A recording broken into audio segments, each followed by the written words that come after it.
Якутяне одержали победу в международном конкурсе ледовых скульптур «Ледовая фантазия». Он прошел в Хабаровске. Василий Аргунов и Григорий Гуляев одолели не только мастеров из других регионов России, но и Латвии, Франции и Великобритании. Но перед награждением, еще во время создания скульптур, наш корреспондент Стас Михайлов пообщался с участниками конкурса.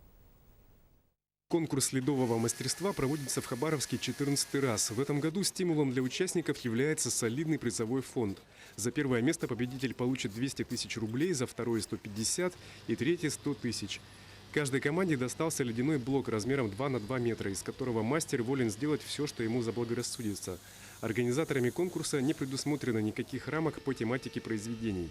В этом смысле конкурс полностью оправдывает свое название. Художник, он человек, такой немножко и позитивный, и, в общем-то, человек настроения. Вот, вчера он придумал один эскиз, пока летел в самолете, у него поменялось настроение, он придумал что-то другое. Почему я так говорю? Потому что я сам художник, я один из них, поэтому я точно так же готовлю полгода один эскиз, лечу на Аляску, пока я очень долго лечу, я придумаю совершенно другое. Французская участница Элен Брумель, к примеру, в день прилета которой в Хабаровске стояла очень теплая погода, решила сделать композицию под названием «Весна». У себя в Париже она делает фигуры из маленьких кусков льда, замороженных в холодильнике.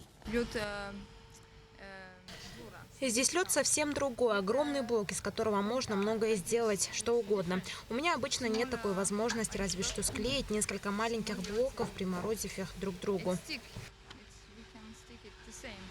Другой иностранный участник, родом из Шри-Ланки, работающий в Великобритании, у себя на родине прославился тем, что делает скульптуры из шоколада.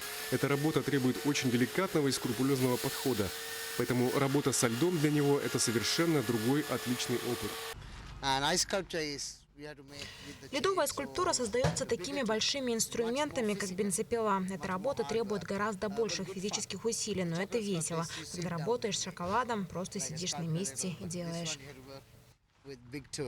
Мастера из Якутии Василий Аргунов и Григорий Гуляев решили озвучить центральную площадь Хабаровска мелодии хамуса.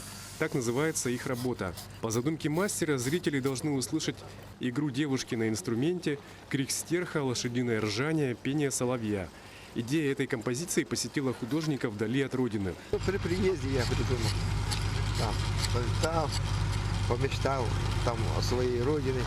И как бы с этого и появился этот замысел, чтобы отобразить якутяночку, играющую в хамусе.